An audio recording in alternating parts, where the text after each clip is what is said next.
Macaafni qulqulluun hiccitiidha. Hiccitiidhaan malee namaa hin galu kan jedhus macaafa qulqulluurra hin jiru hiccitiin waan hundumaa ifatti akka inni ba'u godhee jedha malee hiccitii waan jedhamu macaafa qulqulluurra hin jiru.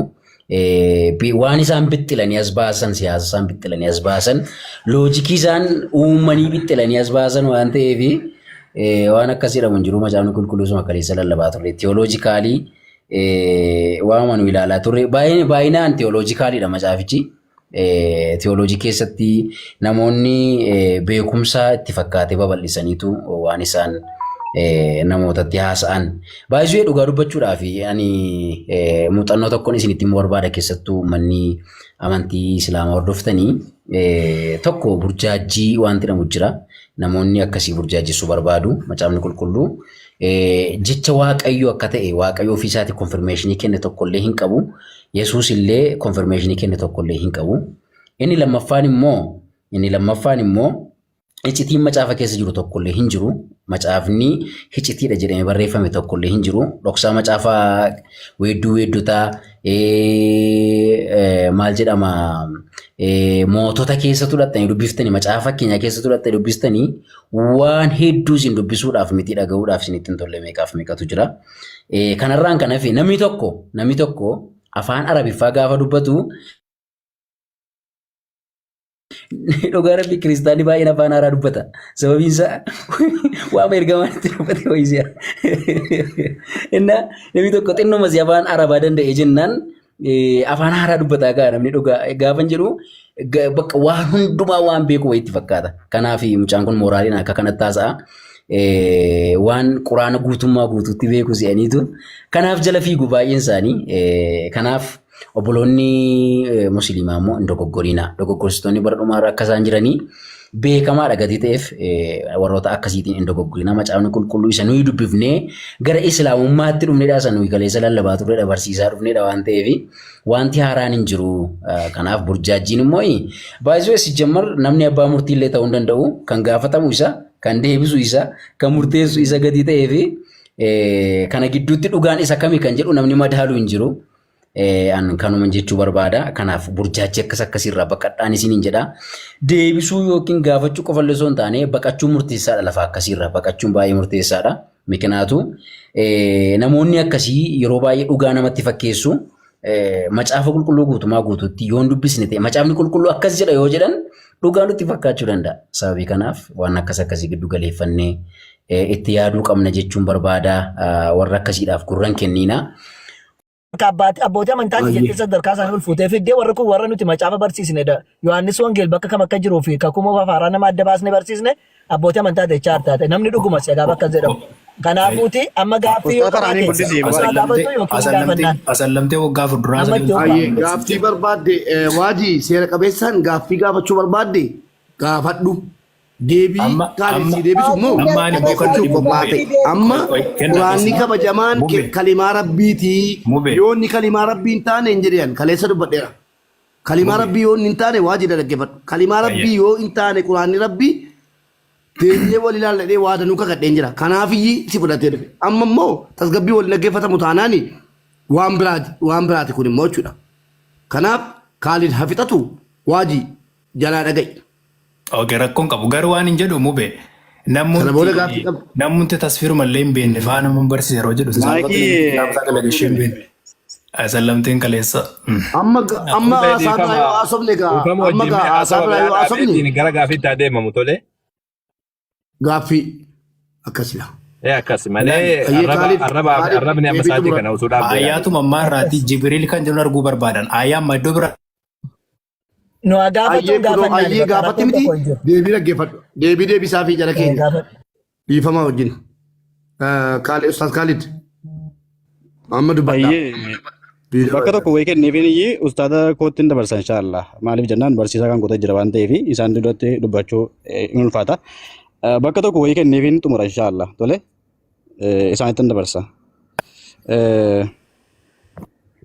Waa'ee malaayikaan dhufe sun Jibriiliin ta'uu ragaanaa kenni jedhee Rabbiin subhaanahu wa ta'aalaa suuraa al-Baqaraa suuraa lammaffaa irratti lakkoofsa 97 maal jedha qul man kaana aduwwan li Jibriila fa innahu nazzalahu ala qalbika bi idhnillah jedha namni Jibriiliif aduwwii ta'e dallansuu isaatiin aduu Jibriiliin kun maal jennaan fa innahu نزل على قلبك بإذن الله قرآن كان إني قلبي كان كرتبه سجد أيام الله يتين مصدقا لما بين يديه قرآن كوني كتاب بلي إسد رجل رقوم سهالتين ججور كتاب بلي توراتي في إنجيلين كان رقوم سججور وهدى كجيلوم حالتين قرآن كوني كان نما كجيل جودا غرا دان سريتي كان نما باسودا وبشرى للمؤمنين ورا مؤمن توتاتي في مو غمچودا ججودا ني غمچي قرآن كون ججودا اكسما سمو كجيلوم كنافو فإنه كل من كان عدوا لجبريل فإنه نزل على قلبك بإذن الله جبريل كان تو قرآن كان قلبي كان كيرتي وكامو أني كان كيرتي هيما الله تيم بوسي جدا كنافو قرآن كان بوسي جبريلي أينو تترجع ربي سبحانه وتعالى جبريل تي كن جنة جبريل كون في دين نبي محمد رتي بوسي جورا أكاس إن شاء الله إتلا أستاذ فراني وكا أستاذ ولتي دبر سيدن جرا ولناسا إن شاء الله مو بيعمل رانا لا تتا Yoga fi qabate. Ayyee. Dubbadhu yoga Galatoom. Ayyee. Galatoom jarraanaa kennuu keefi. Jalqaba irratti bakka amma dubbisne suuraa 81 dubbisne irratti ni jedhes quraanni kunii jedha miti. Dhugumatti quraanni kun jecha ergamaa kabajamaati jedha. Jibriil kan jedhu hin jiru. Muhammad kan jedhullee hin jiru. Ergamaa kabajamaa jedha abbaa isaan beenu jechuudha. Dhaqanii fuudhaniitu Jibriiliin godhani. Eessaa fida kan jedhuu fi ayyaa kanarraa namni nutti agarsiisan jiru jechuudha. Bakka biraa dhaqanii gotatanii itti fidan jechuudha. Kana qofa miti qoraan. Suuraa 70 irratti ni jedhes qoraanni kun falfala nama biroorraa waraabame qofaa jedha. Kana eenyu jedhe jedheetu gaafanne warra Qureeshii duraatu jedhe yookiis uummata duraatu jedhee nuun jedhu. Ishii ayyaa kanarra jira hin jiru. Eessaa fidan dirree bakka biraarraa dhaqanii gotataniitu itti fidanii hawaasa yookiis namoota jedhee jedhu. Tole. Quraanni jecha ergamaa kabajamaa akka ta'e quraanni dubbateera. Jecha ergamaa kabajamaa akka ta'e eenyutu ragaa bajannee yeroo gaafannu Allahaatu Jibriiliin itti erge jedhan. Allahan maal jechaa jira? Quraanni jecha ergamaa kabajamaati jedhee ragaa ba'aa jira quraana keessatti. Bakka quraana keessatti Allahan quraanni kun jecha kooti. Anatu buuse jedhe jira. Quraanni kun dhiifama wajjin hin barsiisaa jira moo gaaffii gaafataa jira dhiifama? Qoyika gaaffii gaafadhaa dhaggeeffadhu. Wal yookaan Ustaaz Farhaani deebisaa fi inshaallah. Dhaggeeffadhu. Gabaabsitii gaafadhu. Ayyee. Dhaggeeffadhu gaaffii gaafadheen xumurre. Miira kee habaani dhaggeeffadhaa. Tole Jibriiltu itti fidee jette. Quraana keetti bakka itti Jibriil Muhammadiin ana Jibriiltu wahii yookiis ergaa gara keetti fide jedhe jira. Kan akkasii nutti agarsiiftan barbaannu. Jibriiltu itti fidee abalurraa dhufee barbaannu. Gaaffeen gaafadhu lama. Akkuma quraanni kun jecha ergamaa kabajamaa jedhee quraana keessatti Allah ragaa ba'aa jiru. Quraana keessatti quraanni kun jecha kooti. Anatu buuse jedhee bakka xallaa ragaa barbaannu. Nutu buusee miti buufama rabbiirraati miti ana Allahatu buuse ka jedhu ragaa barbaanna. Lammaffaa ragaa nuti barbaannu bakka itti Jibriili ana Jibriiltu wahii yookiin ergaa rabbiirraa fuudhee gara keetti fide jedhee Muhammaditti dubbate ragaa quraanarraa barbaanna. Kanuma lamaan nuuf deebisa. Bismillahir Rahmanir Rahim. Assalamu alaikum. Miyuutii qabadhu Ustaaz Tiraqifadha. Waalaikum assalaam. kabajamtootaa fi hordoftoonni hundi keessan as jala jirtanii amantaa musliimaas kiristaanaas nagaaf rahmanni rabbii bakka jirtan irra musliimoota irraa jiraatu warri kaan immoo shaaloom isiniin jennee jirra kiristaanonni jechuudha. Akkasumatti nagaatu isinii mala malee rahmanni isiniif himalu jechuudha. Maafan jedhe walumaa galattuu gaaffii inni gaafate gaaffii lama tokkoffaan bakka itti Jibriil alayhi salaam qur'aana rabbi biraa fidee dhufee ragaan agarsiise jedhe. Lammaffaan bakka itti Jibriil ana Jibriiltu qur'aana kana sitti buusee jedhe. Inni jalqabaa Jibriil anatu quraana sitti buuse jedhee kan dubbatu kun macaafa qulqulluu miti kan dhimma dhuunfaa ofii haasa'amu jechuudha. Macaafatu dhimma dhuunfaa ofii haasa'uudhaaf ani keleedha coofi maayikii kee gurbaa hin jeeqin caljenes hin dhaggeeffatu. Macaafa qulqulluurraan galleen quraana irraa haasa'e. Gaaffiin gaafatamu kennaa yeroo gaaffiin gaafatamu callisanii dhaggeeffataa turan deebii immoo adeebisan. Akkas. Manni kun gaaffiin gaafate waa amantii lamaaniiti malee kan haasa'aa jirru amantii tokkorraa miti kan haasa'aa jiru.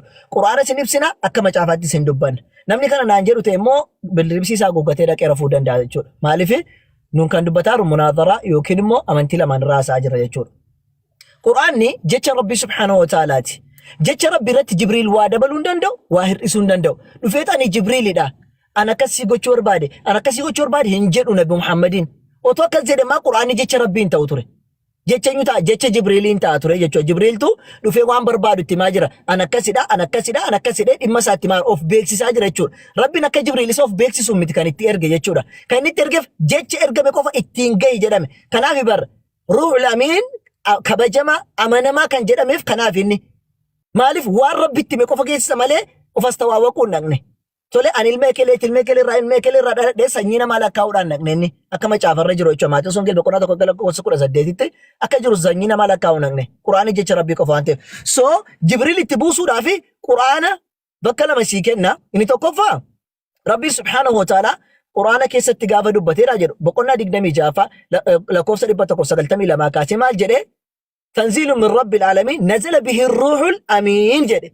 Quraanni kun Rabbii alamaa biraa buufamaadha jedhe. Kan fuudhee bu'e immoo Ruuhul Amiin Jibriil alayhi salaam. Ruuhul Amiin jechuun ruuhii amanamaa ta'e jechuudha. Kan immoo yoo barbaaddan Ruuhul Amiiniin eenyu akka ta'e argachuudhaaf boqonnaa 16 lakkoofsa 1 irraa kaasee nama 3 takkanii dubbisuu dandeessa jechuudha suuratul Nahl keessatti. Kanaafuu Ruuhul Amiin kan jedhame nuti dirqama Jibriil jennee maqaa tokkoon nama waamuudhaaf osoo hin taane maqaan inni itti Ruuhul Amiin jedhame Jibriil alayhi salaamidha.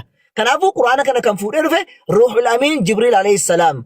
Kanaafuu alaa qalbika litakuuna minal munziriin qalbii keerratti akkaati warra dinniin turraa taatee sirratti buufame Quraanni kun karaa Jibriilee dubbate. Tokko lammaffaa Quraanni kun Jibriil fidee buusuusaa Rabbi subhaanahu wa ta'ala qaxxitaa Nabi Muhammadiin maal jedheen bakka ammoo obboleessi kenna Khaalid agarsiisetti boqonnaa lammaffaa lakkoofsa 97 irratti qul man kaana aduwwan li Jibriila fa innahu nazzalahu alaa qalbika jedhi yaa Nabi Muhammad namichaan Jibriiliif aduwwiidhaa ta'e Qur'aana kana fidee qalbii keerratti erga inni buuse booddee jedhe Jibriil alayhi salaam Qur'aana fidee qalbii Nabi Muhammad salawaatu rabbii wasalaamu alayhi irratti buusu Rabbiin dubbate jechuudha. Kan kanaan alaa Qur'aana Jibriiltu fidee sirra buuse soo jedhuuti ruuhii amanamaa fi kabajamaa fidee sirratti buuse soo jedhaadhaa jiruuti lakki jechuun sun mirga abbaatidha. Nuun waan Qur'aana irraa qabnu isaaniif kennina. Kanuma haala wal fakkaatuun mee gaaffii tokko inni isa gaafa barsiisaadha jedhamee waan dhufeef jechuudha. Gabreeliin gaafa gara Maariyaamiidhaa dhufe jecha mataasaa itti himemoo Waaqayyootu itti himennaan jecha sana fudhateedhaa dhufe. Ishee dhufee gaafatee eenyatennaan ani ergamaa Waaqayyootii jedheen. Ergamaan Waaqayyoo kun ergaa dhufee innahootis annisaallish wandi lijimtu wal jaallesh jedhee kan itti dubbate egaan ulfoofta ilmas ni deessa kan inni jedheeni Luqaas Wongeel boqonnaa 1 lakkoofsa 26 akkasumallee Maatiyos Wongeel irra kan jiru jechuudha. Mee eessaa fideetu kan dubbate Waaqayyootitti mee hojjette ragaanaa kenniti nagarsiisin jedha gaafiin koo kana deebii koo wajjin naa deebisi galatooma.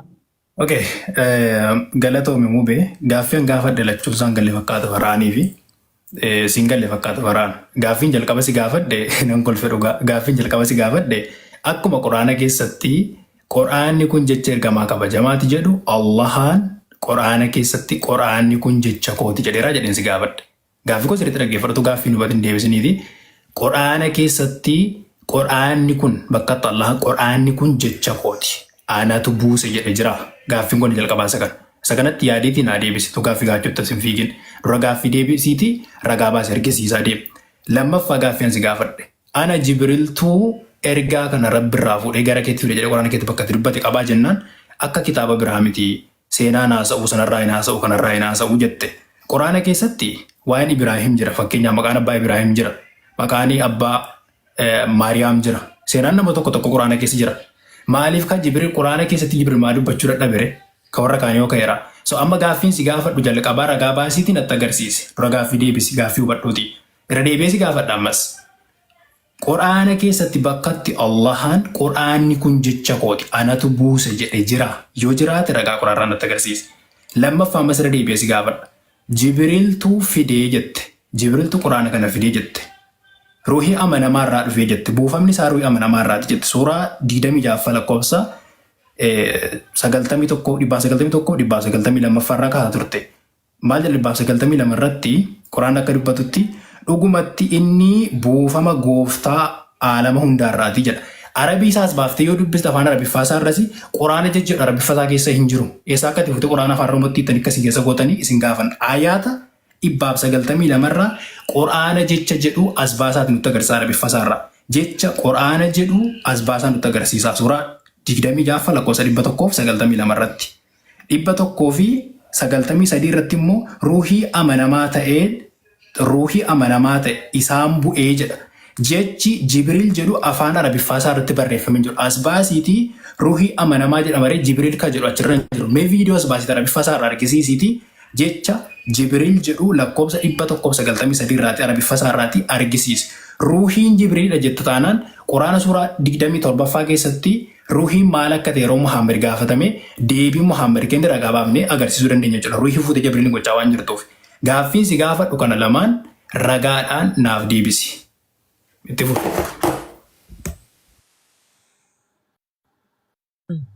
Hayya duraan dursatti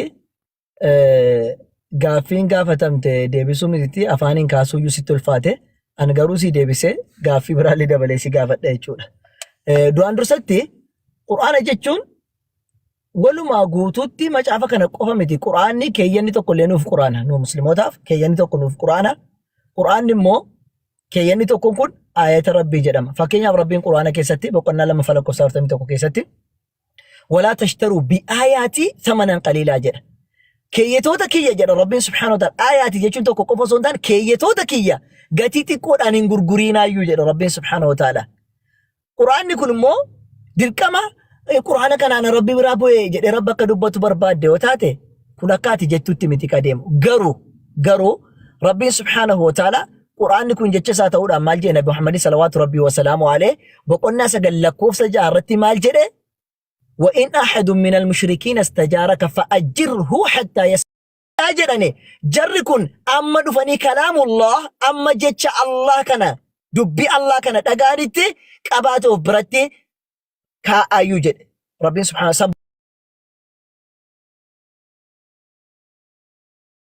بوديو درنا قاتي سانجي ساقرا جر بربايته كلام الله جتشون جتش الله قرآن جتشون ربي سبحانه وتعالى قرآن كنا kan saata'uudhaan ayata kiyyan gurguratina gatii xiqqoodhaan jedhee dubbatee jechuudha. Gatii xiqqoodhaan gurguratina jechuun waan xiqqoodhaan hin jijjiirina.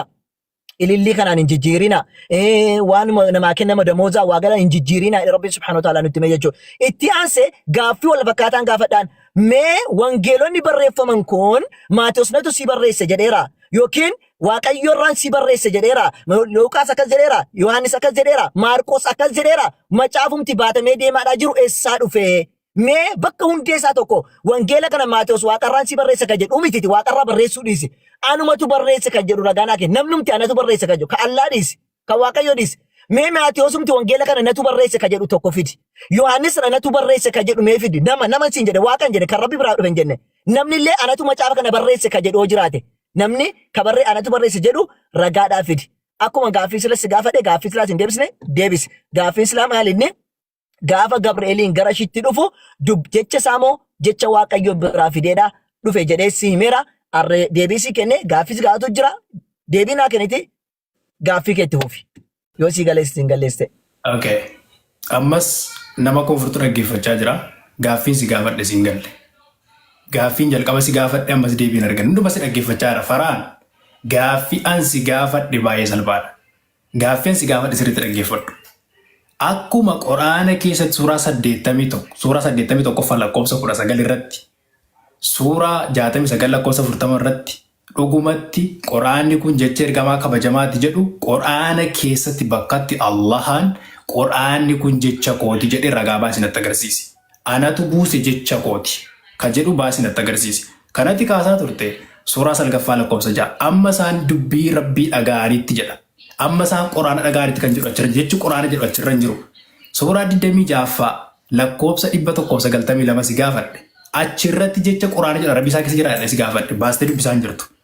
Ruuhii amanamaa irraa bu'ee jedha. Ruuhii amanamaa jedhamu Jibriil kan jedhu Rabbii isaa irratti barreeffamee jira. Baaftuu nutti agarsiisaa hin jirtu.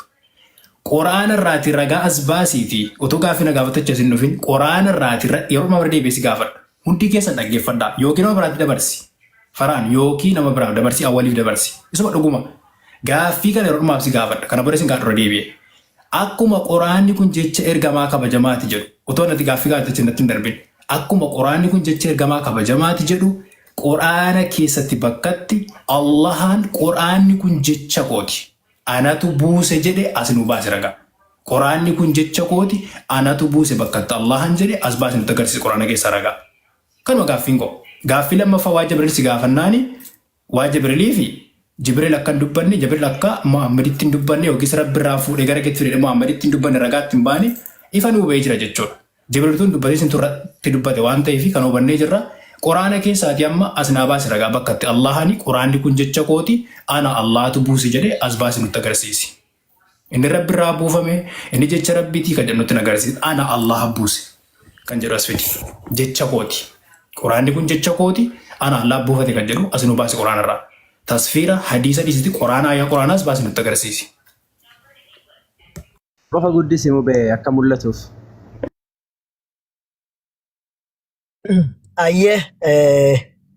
Sagaleen kun jira natti fakkaata. Duraan dursatti akkaataa amma dubbattu kanatti Rabbii miti anuun dubbadhu.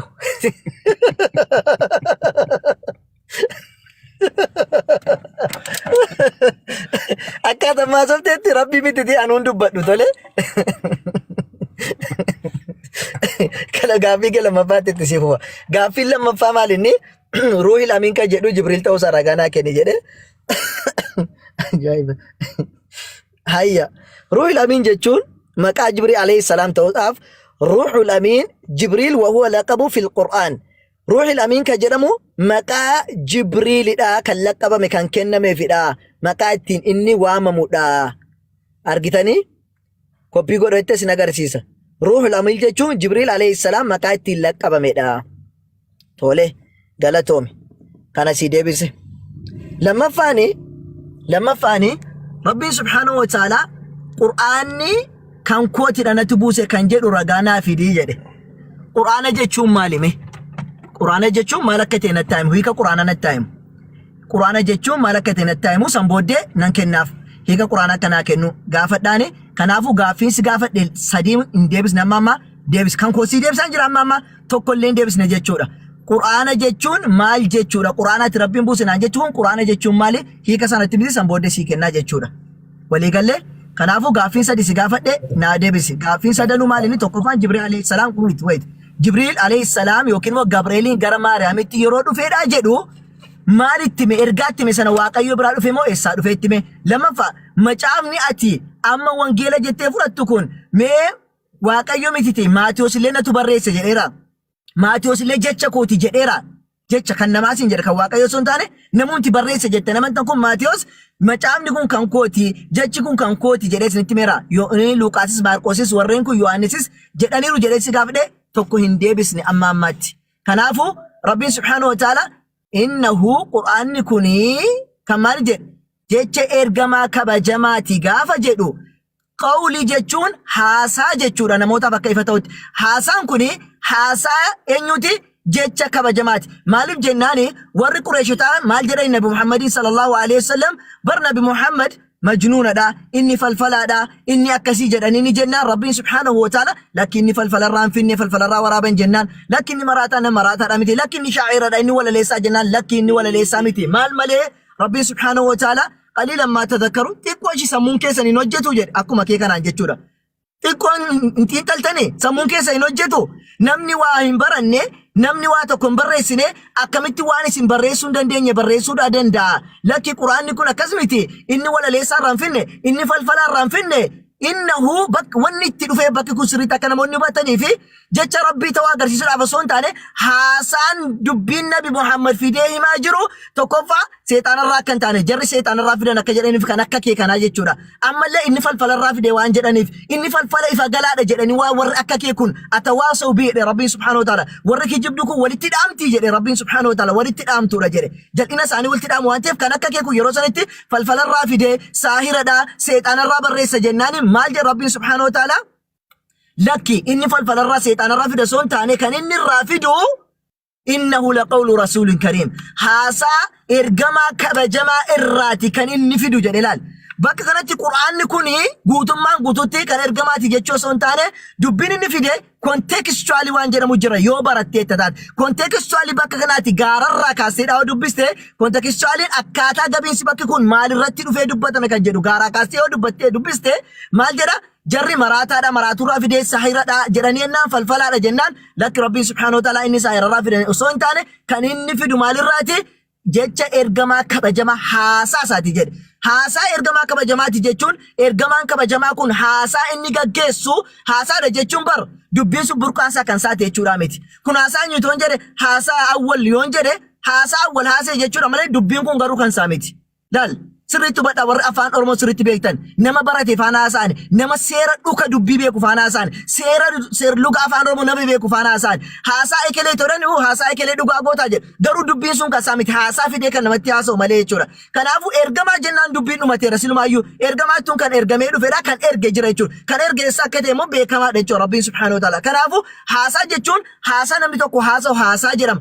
Dubbiin sun garuu dubbiin irraa dhufuu jira dubbii nama sanaa fuudhee haasaa haasa'u namni haasaa haasa'e jedhama. Haasaa fidee jedhama. Dubbiin garuu burqaan isaatiin Rabbi subhaanahu wa ta'ala biraate jechuudha. Kanaaf Rabbiin subhaanahu wa ta'ala maal jedhe mee quraana natti buuse ka jedhu ragaa fidii jedhe miti obboleessi kiyya nan kennaaf boqonnaa 15 lakkoofsa 9 irratti maal jedhe Rabbiin subhaanahu wa ta'ala nahnu nazzalna dhikra wa inna lahu lahaafidhuun nutu quraana kana buuse numatullee isa tiksa jedhe.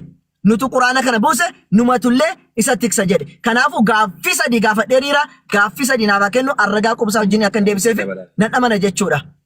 Kamusee dabalaafi. Inshallah. Tole. Yaalte amma yaalte ammayyuu gaaffii si gaafadhe hin arganne otoo gaaffii kun deebisin immoo gaaffii na gaafachuuf rakkatin mata duree jiru rakkatamu waan ta'eef ilaa faraan amma yaalte isa dhuguma amma yaalteetta tarii mee nama biraaf dabarsi warra gas jiran keessaa nama tokko kenna si bira jiru dabarsi gaaffiin ansi gaafadheefuma jira. Quraanni kun jecha ergamaa kabajamaati kan jedhu jira. Quraanni kun jecha kooti kan jedhu quraana keessa jira. Kanuma sirraa barbaade lallaba dhiisii sana dhiisii kana dhiisiiti ofumaan rakkatiniiti. Mata duree jiru fan ejjennoo kun jiru gaaffiin koo amma deebiin argatinitti taasuma gaaffii waajii gaafadhaatti rakkatin. Amma gaaffii ansi gaafadhu lamaan seeraan deebise ragaa baasee agarsiisiiti. Dhaggeeffadhaa hin jiru taanaan jala muraati hin jiru jedhaan nutti hima rakkatinaati. Ilaa dhaggeeffadhaa namni kuma fira jirtan dhaggeeffadhaa kuma fira dhibbishaas jirtan. Akkuma quraana keessatti quraanni kun jecha ergamaa kabajamaati jedhu. Quraana keessatti Allahaan quraanni kun jecha kooti jedheera. As baasee nutti agarsiisi. Anatu buuse quraanni kun jecha kooti bakka tallaan jiru quraana as baasaa agarsiisa. Itti rakkatinaati. Quraana suuraan beekaffaa naa fidde. Suuraan beenaa fidde. Suuraan 21 ayaa salgaffaa naa fidde. Zikirii nutu buuse nuti tiksaa nuu fidde. Ayaa sanarra quraana kan jedhu hin jiru. Achirratti nutu buuse jedha malee anatu buuse hin jiru jecha kooti hin jiru achirras. Kanan si gaafadhe quraanni kun jecha kooti ana Allah buuse kan jedhu natti agarsiisi. Yoo hin jiru ta'e immoo ifa baasiitii hin jiru jedhe. Waa'ee Maatiyoos, waa'ee Maarkos, waa'ee Luqaas sanatti achi hin fiigin. Utuu quraana kee dubbista ta'eeti yerootti macaafa qulqulluu teessee attaa goote yookiin qulqulluu arrabsitu iyyuu hin qabdu. Sababni isaa akka isatti amantu si eejicha quraanni keeyyoo. Utuu quraana dubbistee amma kana rakkattu jechuudha. Quraana dubbisuu dhabuutu amma kana rakkina keessa galchaa jira. Amma gaaffii si gaafadhu lamaan seeraan naa deebisi. Jibriiliin ruuxa amanamaan Jibriiliidha jetta yoo ta'e quraana keessatti aayaan madunaa laachaa suuraa 26 lakkoofsa 192 naalaatti irratti Jibriil kan jedhu arabii isaa keessa jira nutti agarsiisuu danda'u qabda. Hin jiru. As baasii dubbisi. Aayaa isaarra Jibriil kan jedhu afaan arabiffaasaa keessa jira. As baasii dubbisi ijoollee fi aayaatatti dubbisaa turte lakkoofsa 191 dubbisaa turte irratti mee as baasiiti jecha quraana jedhu nutti agarsiisa aayaa sanarra arabii isaa keessa jira hin jiru. As baasii nutti agarsiisuu hin dandeessu maal dhoosi taasisin baastu inni tamanu dubbisaa turte quraana. As baasiiti gaaffii ansi gaafadhe gaaffii amma gaaffii koo deebistutti yookiin nama biraatti dabarsi. Amma gaaffii koo deebistu gaaffii nagaas tokko hin qabdu. Kanaaf salphina ta'uu isaarra faraan nama biraa dabarsi. Isuma dhuguma amma humna keetii yaalte isa dhugumaa sitti himaa jira. Akka hin jirre hubachaa waan jirruufi amma laa yeroo dhumaaf si gaafadhe erga maradhataa si dhaggeeffadha. Yoo deebiin kun hin jiru ta'e dhiisa deemaa. Quraana irraatii akkuma quraanni kun jecha ergamaa kabajamaati jedhu akkuma quraanni kun falfala biroo irraa waraabame jedhee Allah ragaa ba'aa jiru quraanni jecha Allah erga jettani. Warra Qurayshii dubbateetti faraan jecha namoonni akkasitti jedhanii Rabbi Muhammaditti dubbateetti Allah namootarraa dhagee namootarraa fuudheetu Muhammaditti odeesse Muhammad immoo deebisee namootatti himaa jira jechuudha. Loojiitti deemtu yoo deemne. Kanaaf amma gaaffii ansi gaafadhu. Quraana kana ana Allah buufate kan jedhu as baasii natti agarsiisa. Salphama si gaafadha gabaabsi bakka siin gabaabsi. Quraanni kun jecha kooti ana Allah buuse kan jedhu quraana natti agarsiisa. Quraanni kun jecha kooti ana Allah buufate kan jedhu nutti agarsiisi. Jecha kooti ana Allah buuse kan jedhu nutti agarsiisa.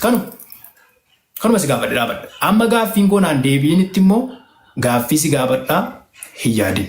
Gaaffii koo irra deebisi gaaffii koo dhumanne mammaattati. Nama biraa dabarsi faraan.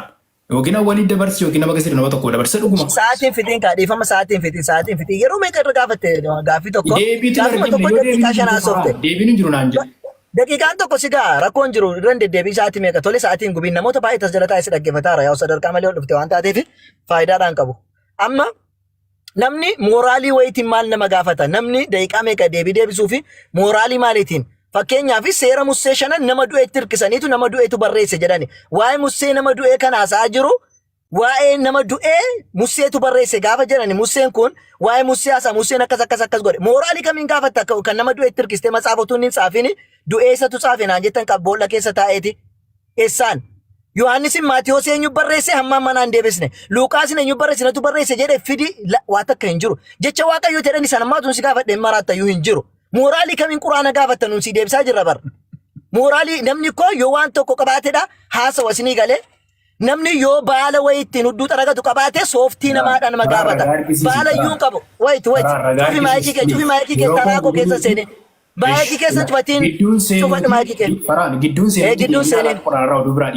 Gidduun seenin kanaafuuti Quraanni kee qabatama al tokko obsi deebiinsi deebisaa hara naa obsi al tokko naa obsi oduu kanaafuuti gaaffii agarsi deebinaa al tokko deebiinsi deebisaa jira atu sa'aatii 24 tokkorra deebite gaafaa softe hin dubbannan jecha minyaasitti maa jira mammaratee cufadhu ishi nan baasa cufadhu al tokko cufadhu kanaafuuti ishi cufadhu si garsiisa piliis cufadhu al tokko nan dubbadha daqiiqaa koo keessan seenin manni mana kabajamaa na fakkaata oo seeraan qabaanne as nama keessa taa'uun kee faayidaa hin qabu sadarkaa kee nama dhibsu 20-30 taa'ettee mana banachuu dandeessa kun beekamaadha so maalinnidha namni silaa mooraalii wayiidhaa yoo qabaate piliis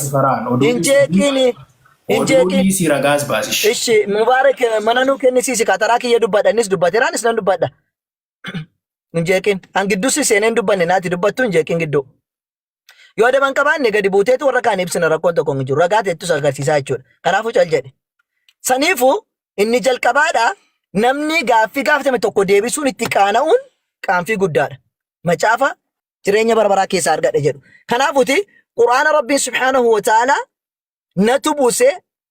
nutu buuse anatullee eega ka jedhe sitti garsiisa jechuudha achumaanis rabbiin subhaanahu wa ta'ala hadiisa keessatti maal akka dubbate anaas garsiisa amma isa 15 irra jiru baay'ee si agarsiisu jechuudha sila sitti meera yoo ati sammuun qabaanne nageenya maalan sii godha ka maa gochuun danda'u situ nan hubanne situ naga waan ta'eef si faana gawaan hin dhageenye maa gochuun danda'u sitti maan olee roomeeka ammallee si garsiisaa jechuudha naaf obsiti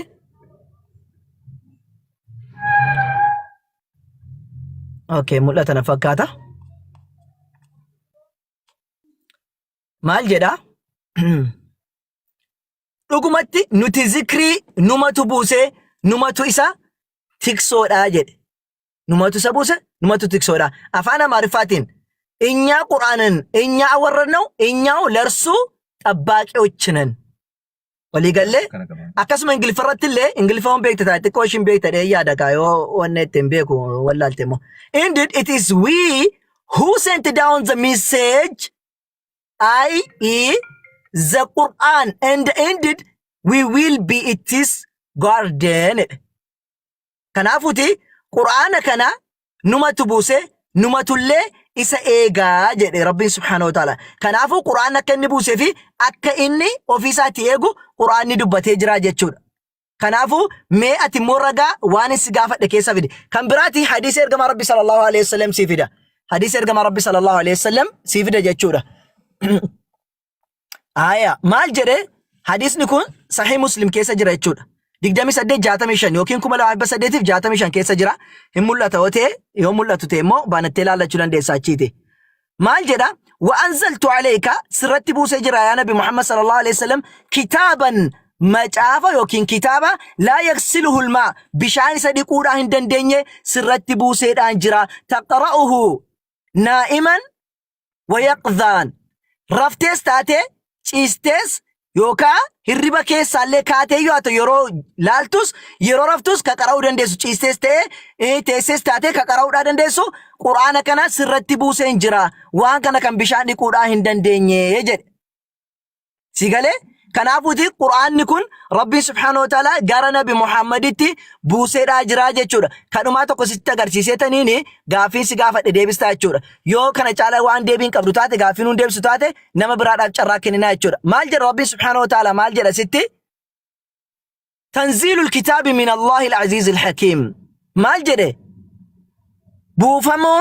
Buufamuun kitaabichaa Rabbii injifataa ogeessa ta'e irraayi. Buufamuun kitaabichaa Rabbii injifataa ogeessa ta'e irraatii jedhe. Kanaafuuti Qur'aanni kun Rabbi subhaanahu wa ta'ala irraa buufamee jechuudha. Amma kanatti aansee gaaffii sadii si gaafadhe naa deebista kan koo siin deebine hote umaa gochuu hin danda'u sun akka keettedha. Dirqamaatti naa deebeera jechuudha miti kan barbaannu. Amma garuu dubbii gabaabsuudhaaf koo si deebeeste si deebee yeroo sadii afurra deebee si deebise jechuudha. Si deebees deebee naan deebine hojjette mirga keessa sirra teesse akka naan deebine jettu hin jenne nan beeka. Kanaafuuti mee ati gaaffii sadan si gaafadhe tokkoffaa Gabriel gara Maariyaamitti yeroo dhufeedhaa jedhe jechi inni dubbate jecha Waaqayyo ta'u ragaa naa kennisin jedhe. Lammaffaa wangeela kana wangeelli Maatiyos natu si barreesse, Luuqaas natu si barreesse, Yohaannis natu barreesse akkasumallee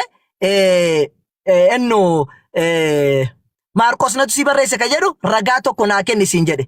Jara kana ragaa naa kennisin jedhe kana naa kenni si galee si galu baatee si galle maa gochuudhaan danda'u jechuudha.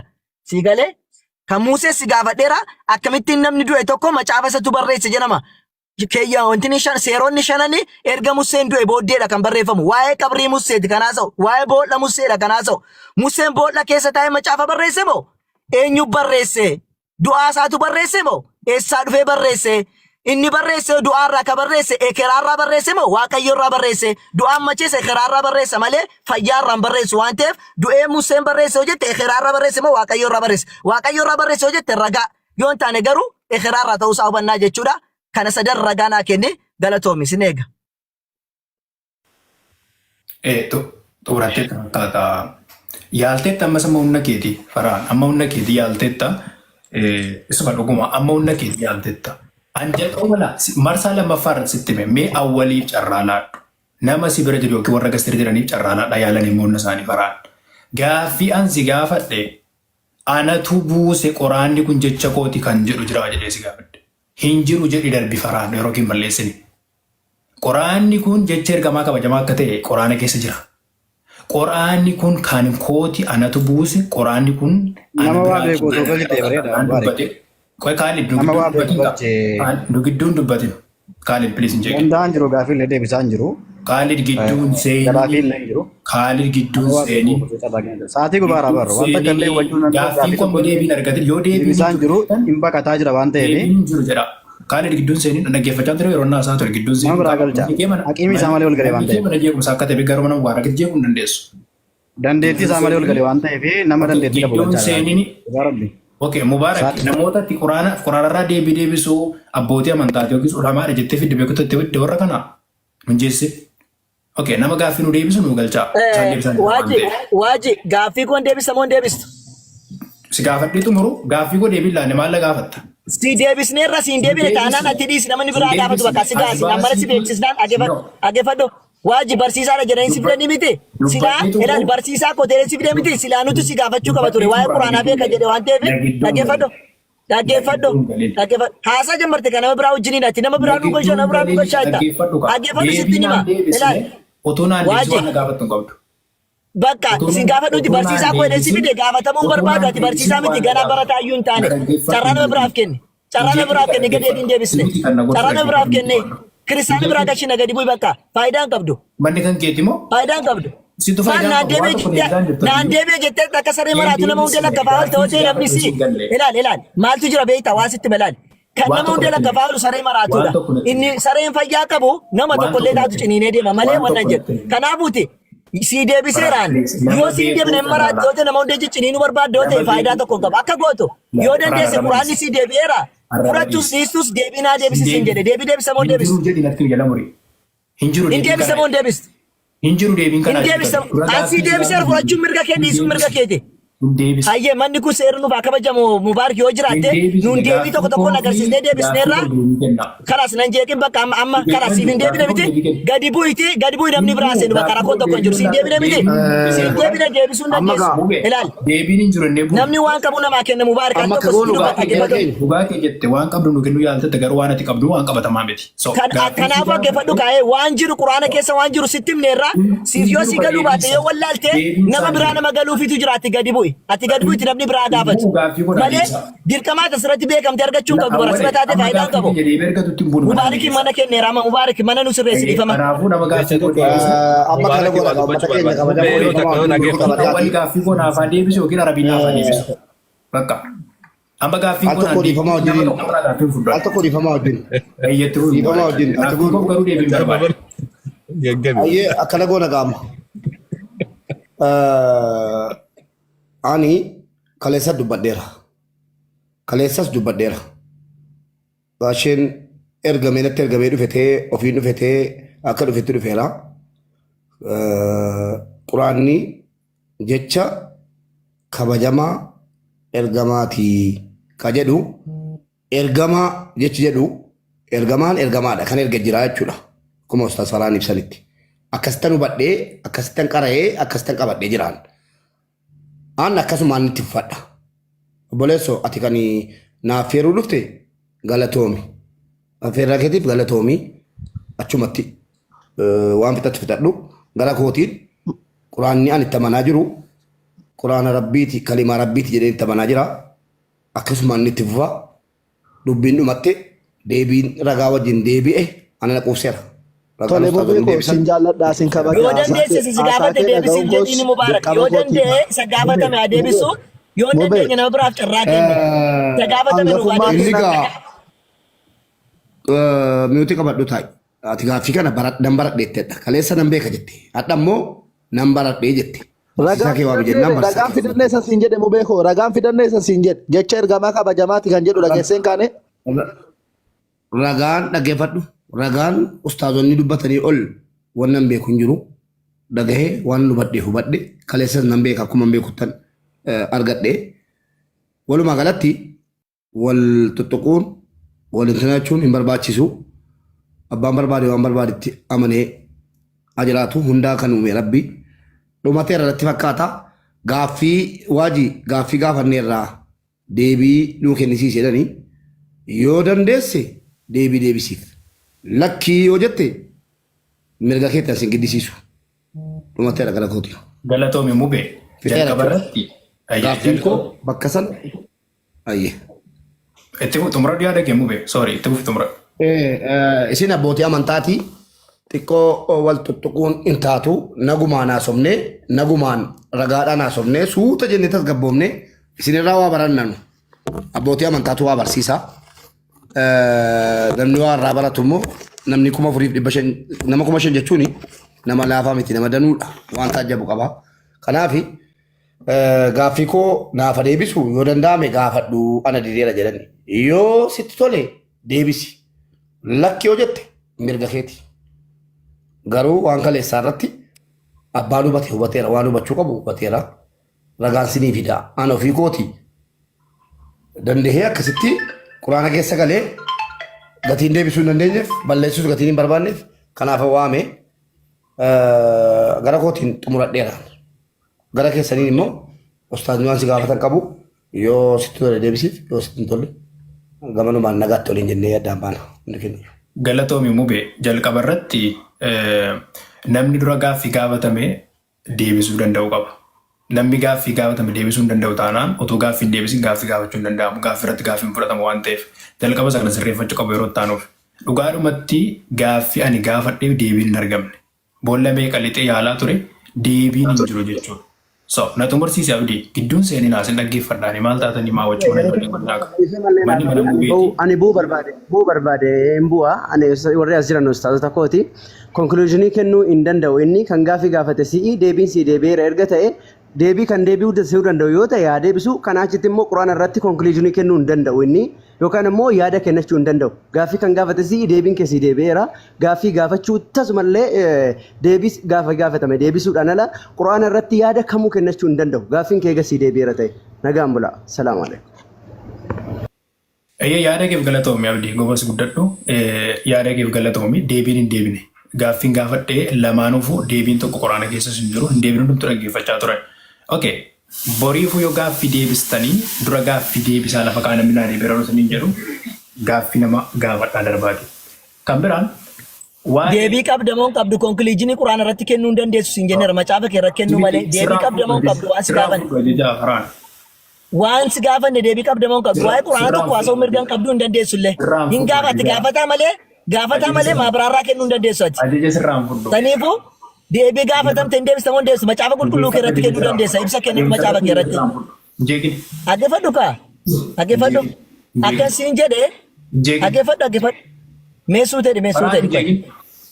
Injee kwan quraana irratti konkuluuzii kennuu hin dandeessu kun ati kaafira waan taateef kaafirri quraana irratti konkuluuzii hin kennu. Kanaafuu ati dhaggeeffadhu sitti hime dhaggeeffadhu kaa gaaffii si gaafadhe deebisuu dandeessa moo hin dandeessu? Hin dandeessaa? Ati dura gaaffii deebisteetta? Dandeessa ansii deebiseera quraana sitti himeera bakka sitti agarsiisa siif hin deebine miti mirga keetti siif deebine kanaafuu ati deebisu. Mube yaada wayna irraa fuudhamee mube yaada lachuudhaaf Ustaz Tahir isinillee naaf obsa mube yeroo takka yaada wayii kennadha.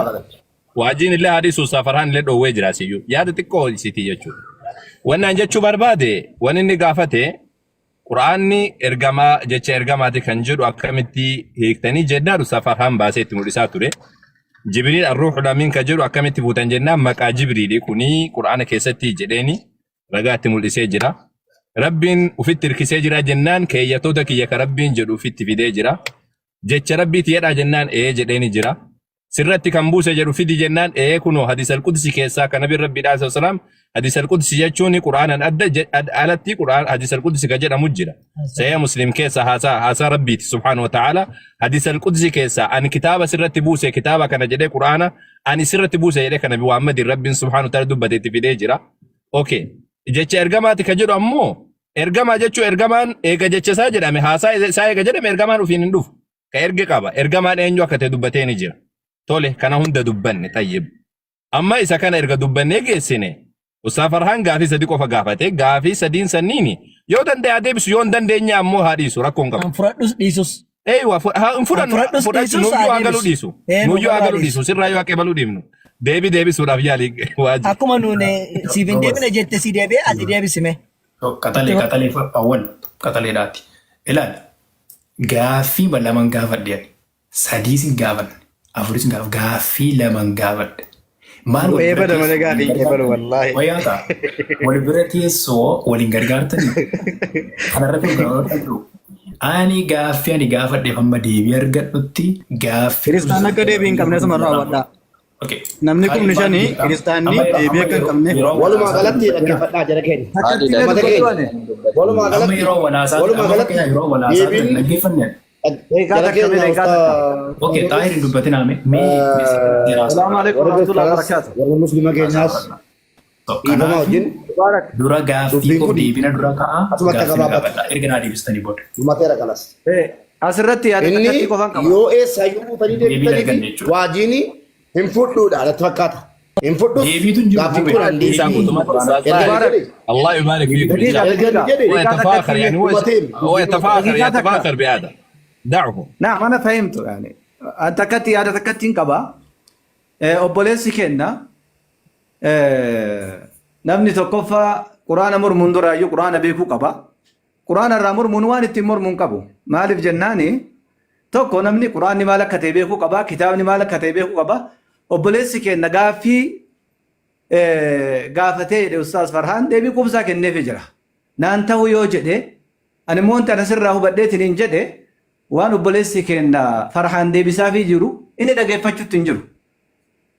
Gaaffii gaafatame san deebisuuf ragaa waan hin qabneef akkasumatti fakkaata. Inni biraa immoo namni tokkoffaa waan gaafatame san xiinxallee ragaadhaan deebisuu yoo hin dandeenye baqachuu jira. Kanaaf yoo rakkinni sammuu ka jiraatu taate ogeessa fayyaa birallee deemee wallaanamuun ni jira. Kanaafuu obboleessi keenya gaaffii gaawaa siin deebiseef yoo rakkinni sammuu kan jiraatu taate waajiin mana yaalaa dhaqee yaalamuu qaba. Kanaaf obboleessi keenya quraanni maal akka ta'e jecha rabbii ta'uu isaa ifaan ifatti mirkaneessee jira. Quraanni jecha rabbiiti, har'as jecha rabbiiti, boos jecha rabbiiti. Rabbi jecha zikri jedhu dubbate quraana jechuu mitii jechuun mormu jira. Kanaaf itti mormuuf ragaa takkaa harkaan qabu. Rabbi quraana kana zikri jedhee isa waamee jira, furqaan jedhee isa waamee jira, isa moggaasee jira, kitaaba jedhee isa moggaasee jira. Kakanaan olii wantummaan inni barbaadu tokko illee hin jiru. Garuu gaaffii obboleessi keenya gaafate Farhaan gaafate amma deebii yoo nuun kennine yoo deebii kanaaf gaaffii kanaaf deebii kan qabaanne taate nama biraa bakka buusee nu deebisu yookaan ammoo asirratti nu deebisuun wanti nuti barbaannu kana. Gaaffii gaafate deebisu. Akka goonu nu musliimoonni waan qabnu kunootti inni ragaatti kennineerra ragaatti kennineerra. Yoo nan deebine jedhee mirga isaatii si deebira jennee dirqisiisuu hin qabnuti. Nuun kenninee fira quraanarra waan jiru baasnee agarsiisneerra. Fudhachuun isaas dhiisuun isaas mirga isaati. Naan deebine jedhee miti hin deebineef. Kanaafuu erga isaan deebine isa buusaati namni biraa gaaffii qabu haa dhufu yoo dandeemu kenna nu deebisee abo. Lakki keessan hin deebisoo jedhe mirga isaati. Akkamitti abbaa murtii ta'ee asirratti murtii fedhe kenna inni abbaa murtii ta'uu danda'a ta'uu hin danda'u. Namni tokko gidduu jiraatee achirratti haasa'uu qaba malee obboleessi kenna ofii fedhe haasa'uu hin danda'u. Murtii abbaa murtiiti miti. Inni abbaa murtii isa godhate. Gaaffii gaafatame deebisuu qaba ammas. Ustaaz Farhaan si deebisi ati nu deebisi. Si dhaggeeffachuu jirra. Quraanni jecha rabbiiti kan jedhisin malee rabbi quraanni jecha kooti hin jenne. Ustaaz Taayir dhiifa maal tokko naa kenname. Amma nu deebisa. Ustaaz Taayir qoya Ustaaz Taayir. Wajji. Mee gaaffii naa deebisi jettee waan tokko haa ta'u siif illee deebine haa ta'u malee waan tokko baay'isitti agarsiisan moo agarsiisne. Deebii gaaffii masi gaafa deebii deebistuu jirtu. Haa ta'u ati deebii dhabi garuu waa baasisitti agarsiisan moo agarsiisne siin jedhe. Waan si gaafa ijoollee hin qabatu. Haa ta'u garuu waa baasisitti agarsiisan moo agarsiisne. Waanuma tokko waan si gaafa ijoollee hin qabatu.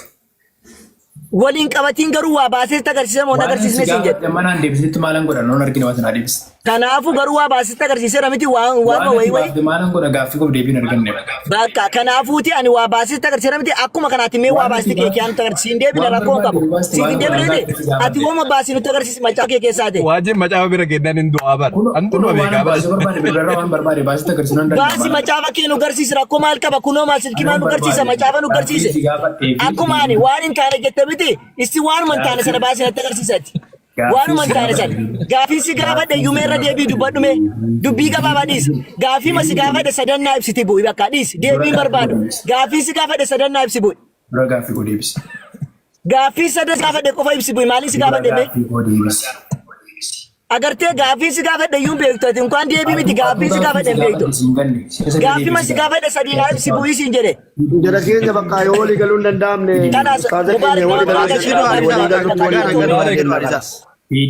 Galatoon Mubaarak. Akka hunda waliin jedhee.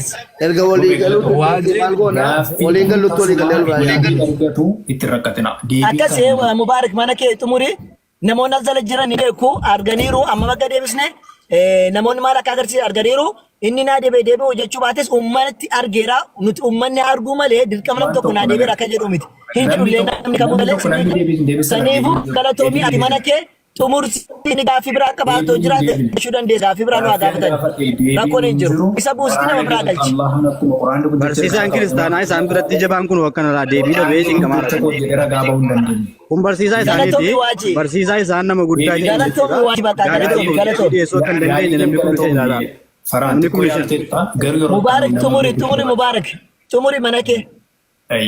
Nama biraa jara keenya kabajamtoota jaallatamtoota keenya gaaffii quraanni kabajamaan mucaan dogoggora olii gadi fudhatee deemaa jiru irra ilaalina. Quraanni kalaama rabbiiti. Warri Islaamaa akkasitti tamanna. Quraanni kun immoo nan baradhe jedhee kan inni fudhatee dhufe. Islaamni tokko iyyuu namni fudhatu hin jiru. Namni sirraa bitus hin jiru. Boleessoo. Quraanni kalaama rabbiiti. Awwalee mana dhugani qottuuti. Akkasitti tamannee. Barsiisonni koo ragaa qabu yoo barbaadde kan biraayyuu sii dabalu barsiisonni koo ragaa qabu waa biraayyuu sii dabalu mube. Kan biraa fidi bakka namni biraa deebisu. Gaaffii barbaadanu jarri wal gaafatu. Dhageesse. Mube Jarri wal gaafatanii walii galuu hin dandeenye. Mube dhiifama guddaa naa godhi. Kabaja sii qaba. Nu keessummeessuuf keef galatoomii mana kee jeequmsa akka ta'uun barbaadu. Ulfaadhu Mubaarak. Nama fooyyoo qabu fidi kunaabuu taap Ana akka gootti mube akka obbolummaatti si hambifachuun barbaadu. Waamicha keetiif ulfaadhu. Konkiliijii kennuu yoo nu eeyyamte konkiliijii goonee buuna nutis jechuun quraana nu gaafata waan ta'eef quraana kanarratti konkiliijii yookiin hidhaa hiineeti buuna yoo nu eeyyamte taate jechuudha yookiin namni biraa jiraate hin gashita ammas garuu kanarratti mataa hayinu waa'ee quraana kana na eeyyamtaa mube nutu gaafatame waan ta'eef quraanni keenya irra gaafatame waan ta'eef konkiliijii goonee baana. Eeyyama gaafachuun barbaachisus taas. Akkas innis fakkeenyaaf tu waa'ee macaafaa dubbate akka inni konkiliijii godhu carraan kennitaaf ture garuu macaafarraa deebiin kennine waan ta'eef konkiliijii wanti godhu tokko hin jiru. Quraanarraa immoo konkiliijii yookiin mataa hina jechuudha. Quraanni kun inni gaaffii inni nu gaafate keessaatiin maa jedhee quraan kun jecha erga kabajamaatii jedhe. Duraan dursatti ergamaadha jennaan ergamaan ergamtuudhuma.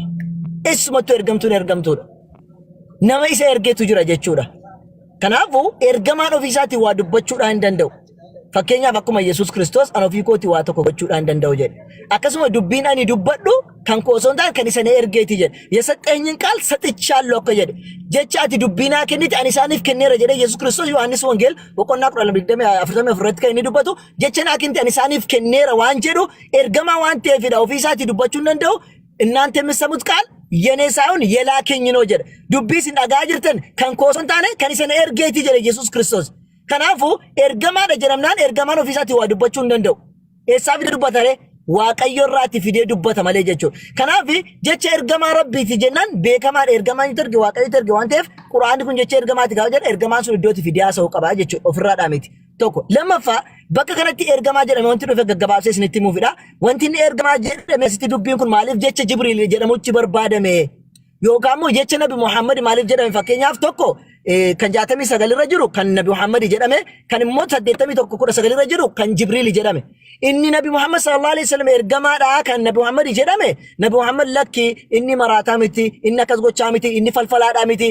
Kun jecha inni ofiisaa Rabbi subhanahu wa ta'ala biraa dubbatedha jechuudhaaf jecha ergamaati jedhame ergamaadhuma irraa kadhuuf inni 81 irra jiru immoo kan Nabi Muhammad itti sallallahu alaihi wasallam kan hime Jibriil malee seexaana miti. Fakkeenyaaf Rabbiin Qur'aana keessatti boqonnaa 26 lakkoofsa 200 irraati kaasanii yoo dubbistaniiti jedhanii والشعراء يتبعهم الغاوون جل ربي سبحانه وتعالى جتكم جت السيري جت الشعراء وكلمه ولا ليسات جنان لك وري ولا ليس بل جل إنك يسديمني جري في وادي يهيمون لقى كيس ديما أول وري ولا ليس يوكي وري سير بتوني لقى كيس ديما أولتي نبي محمد مو كان رنجرو أما اللي كسمه الشيطان وتتجرى ورد فشيطان اللي ورد فني نبي محمد كان كيس هينجرو ورا كان كيس تده قرآن يقول jecha Nabi Muhammad sallallahu alaihi wasallam rabbiraa fuudhee dubbatu malee waa biraadhaa miti Rabbi subhanahu wa ta'ala dubbate jechuudha.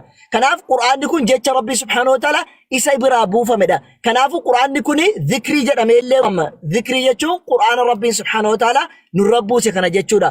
Kanaafidha maal jedha Rabbi subhanahu wa ta'ala nutu buusellee numatullee eega jedhee boqonnaa 15 lakkoofsa 9 irratti illee dubbate.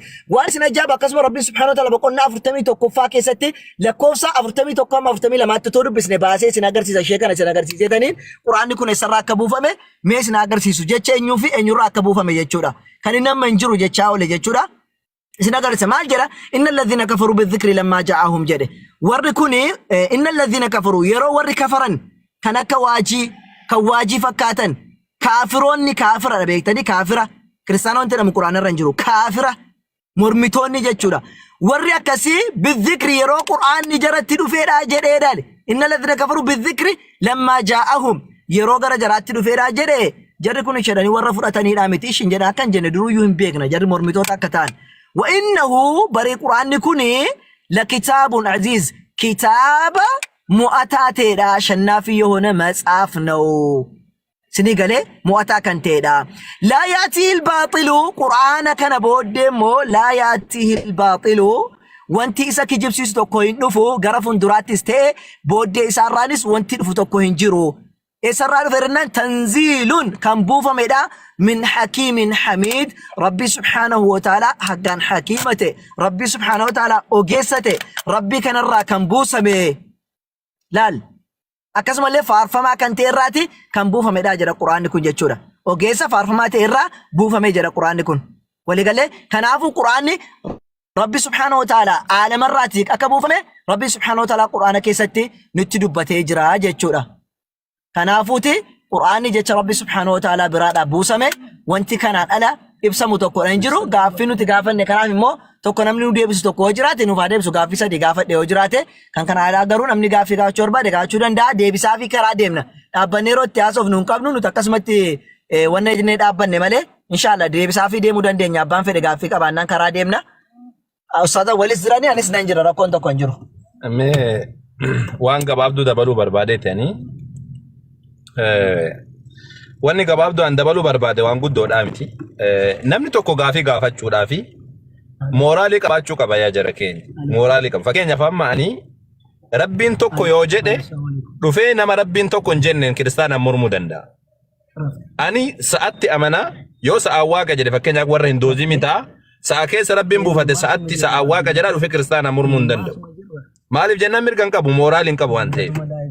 Maaliif jennaan fakkeenyaaf amma ati sa'a tokko waaqa jedhaa Yesuusii warra waaqessu ammoo ati dhuftee nama inni yoo xiqqaate isa saniin ammoo mormuu hin dandeessu. Sa'a kiyyatu sirriidha nama kan keerre jechuun hin dandeessu. Yeroo ati mormitu yoo mooraalii qabaatte yoo xiqqoo si mooraalii hin jiraate kiristaanni mooraalii kamiin gaafata kan jedhu anaaf gaafi. Fakkeenyaaf macaafa Musee yoo fudhattanii jettanii macaafa Museedha seera keessa deebii boqonnaa 34 irratti Museen du'ee uummanni taaziyaa taa'ee fi nuun jedha. Macaafa kana macaafa Museen du'e jedhu kana Museetu barreessee jedhan. Akkamitti barreesse? Hafuura qulqulluun siif gala. Okay. Namni mooraalii yoo qabaate bar yoo mooraalii qabaate bar si gaafata dhufe fakkeenyaaf. Tayyib macaafa kana wagguu dubbatan isaan hafuura qulqulluun barreeffamee jedhan. Hafuurri qulqulluun anatu barreessee jedhee jira. Yoo macaafni isaanii akkas jedhe bar dhufee namni tokko wanna jedha. Tayyib mee hafuurri qulqulluun anatu barreessee dubbatee jira. Hafuurri qulqulluun anatu barreesse jechuudha miti. Warri macaafa barreesse an hafuura qulqulluun barreesse namni jedhe jira. Mooraalii yoo qabaatte ati gaafachuu dandeessa. Fakkeenyaaf amma Quraana wagguu inni gaafatu maal jedha? Quraana keessatti mee rabbiin anatu buusee dheessa dubbatee jedha.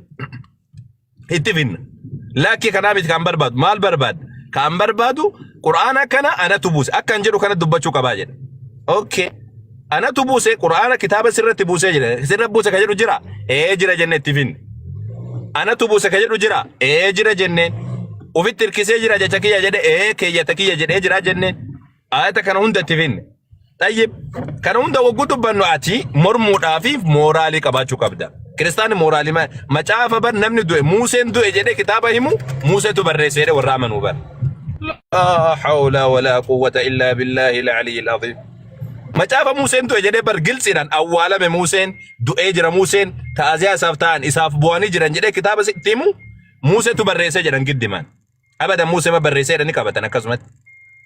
Kiristaana akkanatti dubbatu kanatti eessatti mee macaafa keessa bakka kamati mooraalii kamiin gaafachuudhaaf macaafa keessa eessatti anatu waaqayyo rabbi tuyyuu anatu kitaaba kana isin buusee jedheessa anatu macaafa peenxeedha filate jedhe anatu tuyyuu macaafa kana isin filate jedhe anatu macaafa 81 ortodoksiidhaan filate jedheeni waaqayyo itti dubbate ati bar yoo mooraalii qabatte bar islaamummaa mara gaafatta bar akkuma duratti isiniin jedhe san namni loo waaqessu dhufee maaliif nama waaqessitamaan jechuu hin danda'u. Mooraalii qabatu malee. Fakkeenya muslimni nuti sillaasee yeroo morminu rabbii tokkicha jechuun quraana keessa waan jiruuf dhaqnee mormina. Mooraalii qabna. Jechi quraanni kuni rabbiin subhaanahu ta'ala anatu buuse jedhee waan nuti dubbatuuf jecha dhaqnee macaafa isaa mormina mee eessaa fidan jenne. Kanaafuu dura isin kiristaanonni wanni isin bartan mooraalii horadhaa. Mooraalii horattan malee dhuftanii gaafatina. Macaafa namni du'e jedhee sitti nama du'e santu barreessattanii kaamantan isin dhuftanii quraana irraa gaafachuun ceebiidha isin ceebessaa jechuudhaaf. Kaan ammoo kan wanna irratti dubbachuu barbaade waan guddaadhaallee miti. Quraana wal qabateetti quraana itti finneetiin turre. Rabbiin ofitti hirkisee ayata kiyya jedhan keeyyata kiyya jedhan. Jecha Allah illee kan jedhu itti fidanii turan. Ammas ammoo wa aaminu bima anzaltu waan an buusetti amanaa jedha Rabbiin subhaanahu wa ta'ala.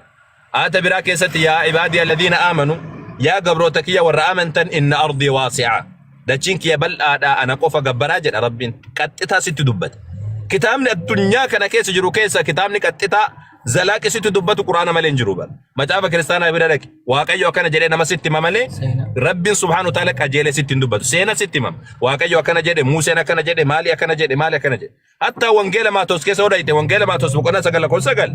Maatoos anatu ana bira dhufee Yesuusii ani wal argee dubbadheen jedhu bakka takkatti. Garuu ammoo giddi man namtichi kun barataa Yesuus jedhanii jira. Haa ta'u garuu ammoo yoo dhayitee Maatoos hin dubbiste Maatoosiin keessa bakka takkattiyyuu ani Yesuusii wajjin taa'ee waan nyaadhe ani Yesuus akkana naan jedhe ani Yesuusii ija arge ka jedhu hin jiru. Garuu namtichuma akkasi barreesse kana lakki barataa Yesuus jedhanii. Laa duunee banna malee afuura qulqulluun sii gala malee barataa Yesuus jedhanii. Achuma duunee banna malee dhabamna malee kuni baratama Yesuus jedhanii. Inni ammoo ani Yesuusii wajjin guyyaa tokko wal arge hin jiru. Inumaa faallaa sanii Maatoos boqonnaa 9:9 Yesuus osoo karaa dabraa jiru nama Maatewos jedhamu wayii argee jira. Maatewos tu jedha. Maatewos tu maal jedha? Maatewos osoo Yesuus osoo karaa dabraa jiru nama Maatewos jedhamu argee jira. Maatewos kan barreesse Maatewos hin beeku. Ajaa'iba. Namni akkanatti amanu kitaaba akkana jedhu kanatti amanu dhufee mooraalii kamiin Islaama Quraana irraa haasa'uu danda'a. Anaaf gaafedhanni kun. Kanaafuu isin dura mooraalii hodhadhaati deebisaa. Anamu gurbaa kana wal qabatee ammoo mubaarakatiin beektu malee gurbaan barii abbaa amantii dhiisiitii durriyyaa amantii iyyuu miti kun. Dheengadduma Yohaannisii fi Maatewoosin addaan barsiifnee beentee irratti dhaqeetiin achi boodaanii jara sossobeetumaan barsiisatti ta'e malee dheengadduma kana waggaa lamaan dura nutu teessiseetiin Maatewoos isa kana Yohaannis isa kana jennee barsiisaatiin ture. Achuma itti ol ka'ee xiqqishu wanna jedhee itti jette bobaaseetumaan barsiisatti ta'e. Abbaa amantii maaliiti isa abbaa amantii nuun jettaasa. Waggaa lama dura rifeensa isaa osoo argite wallahi si sodaachisa makana bulguu bosona jedhe nuturraa ciree itti busheessinee laal akka maal fakkaata kun maal jennee rifeensa kana irraa cirree xiqqoo sii nama fakkaate sii galte amma xiqqoo sii nama fakkaata. Nama akkanaa kaniin barsiisaa wangeela barsiisaa amantiidhaan jedhina amantii kiristaanaatti tun hirkisina akkanaa kana. Dabalataan wani na ajaa'ibsiisa ammoo namni yoo xiqqaate haa xiqqaatu haa guddatu bar deebii amantii ofirra deebisuuf yaaluu qaba. Garuu ammoo yaalle akka inni yaalle duruma beekan wanni kolfaa turreef illee sabasani. Wanni kolfaa turreef illee gurbaan kun yoo macaafa biratti dubbata inuma gaggaba onneen keessuma baati. Akkasii mubaarak dhiifamnoo gadi waan duraa walitti haasa'uu beeknuuf akkanatti itti haasofnaa. Siraa dhufneeti mada keessumaa kan keetti suuta jennee haasa'uu qabna turre. Laakiin ammoo dirqama waan goonu hin qabnu. Sababni isaa duraa wal beekna waan ta'eef akkanatti haasofnaa.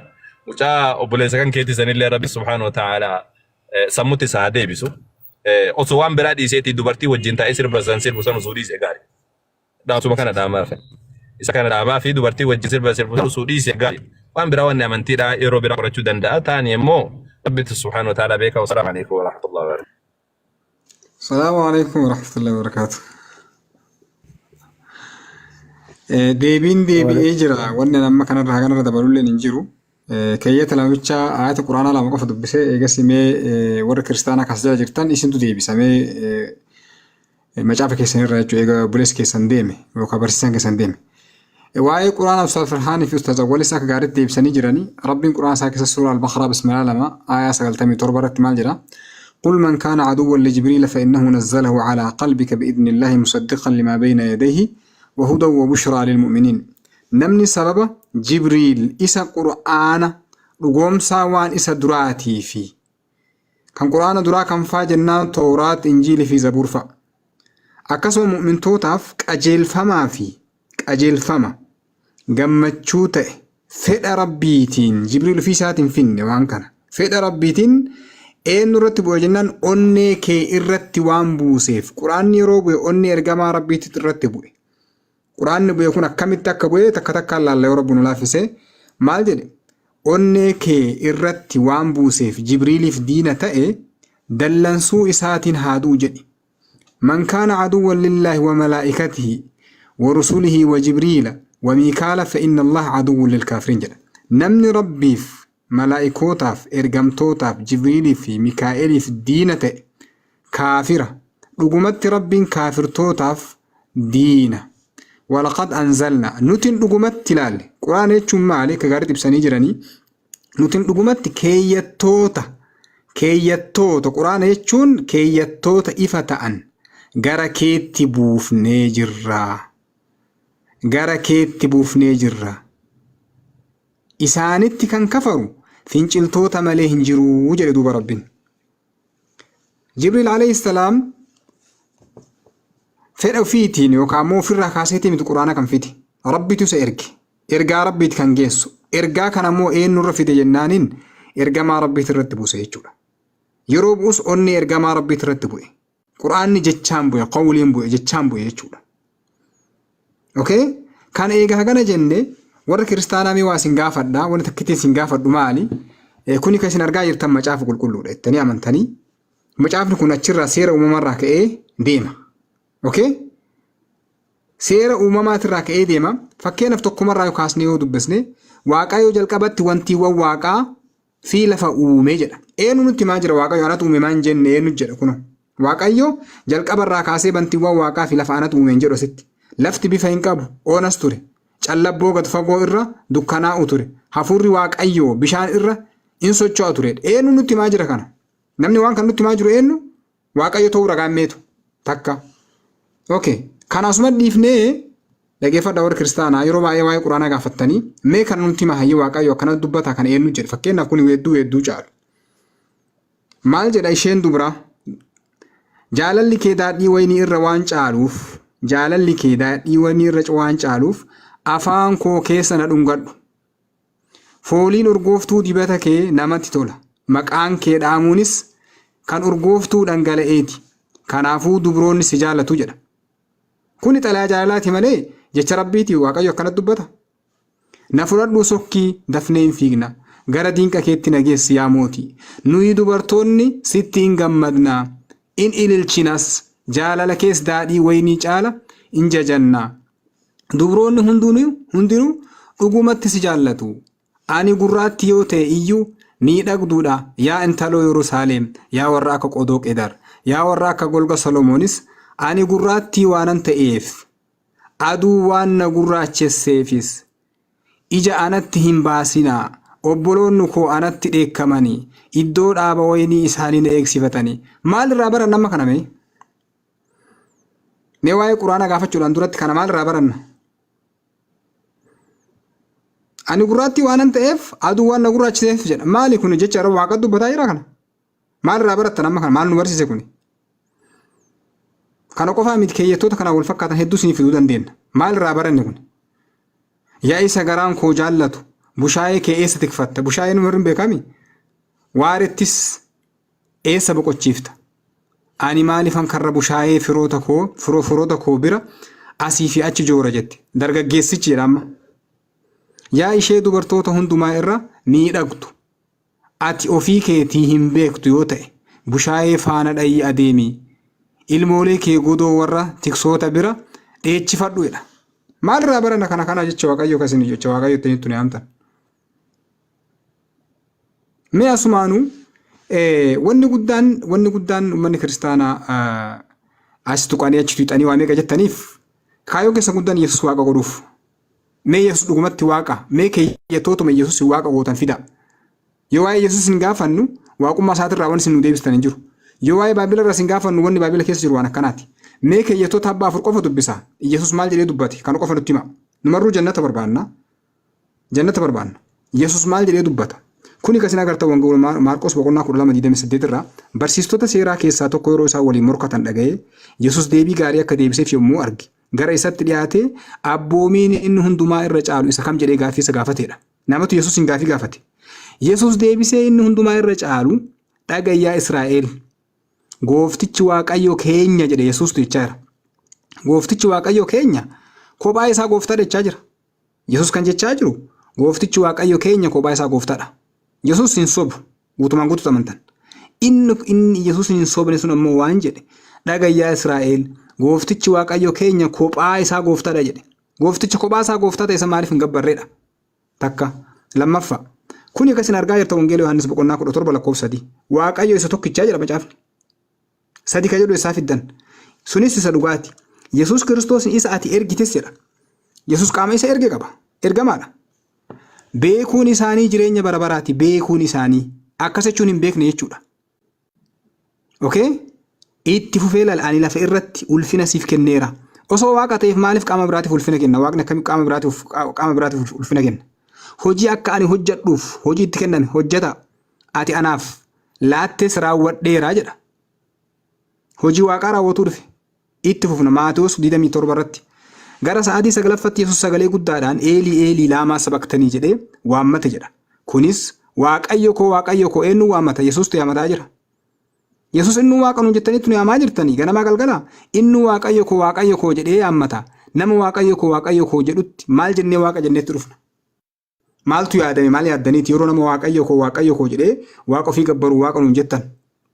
Haala wal fakkaataan kunoo Maatewos 20 irratti illee maal jedha? Yesuus immoo ana hin qabin ana amma iyyuu gara abbaatti ol hin baane gara obboloota koo dhaqi jedha. Yesuus waaqa ta'e obboloota qaba? Waaqayyo obboloota qaba takka dhageettanii? Gara obboloota koo dhaqi ani gara abbaa kootii fi abbaa keessaniitti gara Waaqayyo laal gara Waaqayyo anatu dabalee kana macaafa keessanii gara Waaqayyo kootii fi Waaqayyo keessanitti ol nan ba'a jedhi isaanitti anaaf himi jedhe. Mee maalumaan Yesuus waaqa koo tarreessin? Eessaa dhufee Yesuus waaqa ta'uu danda'e? Jedhee ishee abboomee jedha. Itti fufna ammas kunis kasin argaa jirtan Isaayyaas raajicha irratti macaafni maal jedha? Yesuus reefuu Waaqayyo kophaa isaa waaqa nuun jedhe. Bakka takkatti illee bakki inni itti waaqa himate hin jiru. Amma ammoo Waaqayyo kakuu moofaa keessatti waa'ee ofii maal jedha? Kun Isaayyaas raajicha boqonnaa 45 lakkoofsa 5 irratti Waaqayyo ana duwwaadha jedha. Waaqayyo ana duwwaadha jechaa jira. Eessaa dhufanii hafuura qulqulluu fi Yesuus irratti dabalamarree? Ana malees Waaqayyo kan biraan jiru jedha. Eessaa dhufee Yesuus waaqa ta'e? Yoo ati ana beekuu dhabaatte iyyuu ani immoo siidhachiisee si jabeessa. Kanaanis ba'aa biiftuuti jedha laali. Ba'aa biiftuuti hamma lixa biiftuutti ani kophaa koo jedha kophaa koo Waaqayyo akkan ta'e eessaa dhufanii hafuura qulqulluu fi Yesuus irratti dabalamarree? Eessaa fuutaniiti? Ani kophaa koo Waaqayyo akkan ta'e ana malees Waaqayyo kan biraa akka hin jirres ni beekuu jedha. Itti fufna ammas kunis kasin argaa jirtan Isaayyaas raajicha boqonnaa 44 irratti Waaqayyo mootiin Israa'el inni Israa'eliin furu Waaqayyo gooftaan maccaa ani isa jalqabaati isa dhumaatis ana malee Waaqayyo kan biraan jiru jedha. Ana malee eessaa dhufanii hafuura qulqulluu fi Yesuus waaqummaa keessa seenarree? Kan akka kootii eenyu jedha? Eenyu kan akka Waaqayyo hayyee? Mee achi as ba'es of haa beeksuu jedha. Dubbatees amansiisa isaa anatti haa mul'isuu jedha. Ergan namoota warra duriitii jalqabee uumee jalqabee wanta ta'e wanta dhufuuf jirus duraan dursee haa himuu jedha. Kunis kasin argaa jirtan seera ba'uudha. Seera ba'uu keessatti illee Waaqayyo Museedha waan jedhe Waaqayyo dubbii kanatti fufee jiru hundumaa in dubbateedha. Inni ani Waaqayyo gooftaa kee isa mana gabrummaa biyya Gibxii keessaa si baasedha. Waaqayyoolii kan biraa tokko illee ana bukkeetti hin qabatini jedha. Hin qabatin. Bifa qirixame fakkeenya wanta ol waaqa irra jirus gad lafa irra jirus yookiis bishaan keessa lafa jala jirus hin tolfatin. Ani bifa fakkeenya kanaaf hin sagadin isaafis hin hojjetini. Ani Waaqayyo gooftaan kee Waaqayyo hinaafaadha jedha. Waaqayyo hinaafaa ta'uu nutti himaa jira. Eessaa dhufne Yesuus waaqa goonee waaqa hinaafsisna reenu? Cubbuu abboota hamma dhaloota 3 hamma dhaloota 4ttis harka ijoollee warra na jibban keessa nan barbaada jedha. Dhaloota warra na jaallatanii abboommii koo eeganitti garuu 1000 isaanitti gaarummaa koo nan agarsiisa jedha Waaqayyo. Itti fufna ammas kunis kanas argaa jirtan wangeela Maatewos. Maatewos 19 irratti maal jedha? Kunoo namni tokko gara Yesuus dhufee yaa barsiisa jireenya bara baraa qabaachuuf hojii gaarii hojjechuun anaaf ta'u maali jedheen. Yesuus immoo waa'ee hojii gaarii maaliif na gaafatta? Isa tokkicha sanatu gaariidha jireenya sanatti galuu yoo feete jedheen. Isa tokkicha sanatu gaarii jireenya sanatti galuu yoo barbaade yoo feete garuu abboomota eegii jedheen abboomota. Abboomonni sun kam jennee yeroo laallu ammoo wangeela Maarqos irratti reef dubbannee jirra. Isiin jalqabaa Waaqayyo gooftichi kophaasaa waaqa ta'u amanuudha. Maatewos 23 irratti illee lafa irratti nama akka abbaatti waammatinaa. Yesuus yeroo kanatti lafa ture. Lafa dhaabbateeti kana kan dubbataa ture. Abbaan keessanoo tokko innis isa waaqa irraati jedha. Waaqni keessan tokkicha innis isa waaqa irraati. Osoo waaqa ta'e yeroo san isaan bira jira waaqni keessan ana maaliif hin jedhini? Nama yeroo san uummata keessa dhaabbatee Waaqayyo tokkicha innis abbaan keessan tokkicha kan waaqa irraati jedhu akkamiin is fuune waaqa jennaan. Gaggeessaa amantii ofiin hin jechiisinaa jedhe gaggeessaa amantii. Gaggeessaan keessanuu Kiristoosuma. Kiristoos gaggeessaa amantaati. Paastarii qeesii akka jechuuti akka isaaniitti yeroo ammaatitti. Paastariif qeesii yoom ta'e waaqa ta'ere? Maaltu waaqa isa godhare? Itti fufna. Kunis kasin argaa jirtu wangeela Maatewos Yohaannis boqonnaa 8. Maal jedha? Lakkoofsa 40 irratti. Ani dhugicha isa Waaqayyoon irraa eenyurraa dhaga'e? Ani dhugicha isa Waaqayyoon irraa dhaga'e. Isinitti himeera. Eenyurraa dhaga'e? Waaqayyo irraa dhaga'e. Inni waaqa yoo jedhame waaqni biraa kan irraa dhaga'u kan biree osoo waaqa ta'e. Isin garuu jedheen Ana nama akkasii ana nama jedha laali kuni nama jedha Yesuus nama yeroo nu jennu Yesuus na arrabsitan nu jettan macaafni maal jedha ana nama akkasii ajjeesuu barbaaddu Abrahaamu akka kana hin hojjanne jedheen ana nama akkasii ajjeesuu barbaaddani jedha bakka takkatti illee bakki Yesuus ani waaqa jedheen jiru ammaaf kanuma jedhee sirraa dhaaba kana waan ta'eef waaqayyo moo koosee atti olaalle nama miti Yesuus nama akkasumas ammoo seera lakkoofsaa irratti illee waaqayyo nama mitiidha. Yohaannis 5:30 irratti Yesuus itti dabalee ani humna kootiin homaa gochuu hin danda'u jedha. Abbaa koo irraa akkan dhageetti nan farada. Firdiin ani faradus qajeelaadha. Anuu yaada koo duukaa bu'uu hin barbaadu yaada isaa ana ergee duukaa bu'a malee jedhe. Ani humna kootiin homaa gochuu hin danda'u jedha. Kana kan dubbataa jiru Yesuus. Humna kootiin homaa gochuu hin danda'u jedha. Waaqayyo osoo ta'e waaqni humna fiitiin akkamii waa godhuu hin dandeenye. Kanaafuu waan kana wal fakkaatu hedduu fiduu dandeenya macaafa keessaa obboleen kiristaanaa osoo akka daaqilii keessanitti sammuu keessanitti deebitanii riizin gootanii bareeda keeyyattoonni kun hundi isaanii tokko isin asirra argaa jirtan waan waaqummaa akka Yesuus waaqummaa hin qabne ibsanii tana qofa dabalee irraa baha jechuudha. Maarqos 11 irratti borumtaas isaan Biitaaniyaadhaa yommuu ba'an Yesuus ni beela'ee jedha waaqayyotu beela'e muka harbuu baala qabu tokkos fagootti arge muka arge ija irraa argadhaa laataa jedhee dhaqeedha. Akka afaan Oromootti namni tokko waan akkanaa ta'a laataa jechuun shakkiidhaan deema jechuudha. Namni waan sanitti shuurii shakkiin deema jechuudha. Yesuus osoo waaqa ta'e akkamiin mukattii takkitti firii qabaachuu dhabu shakkiidhaan ka'ee deema. Nama mukattii takkitti firii qabuuf hin qabdu addaan wallaale akkamiin waaqa saddachiifsamii uume jennee isa amanna.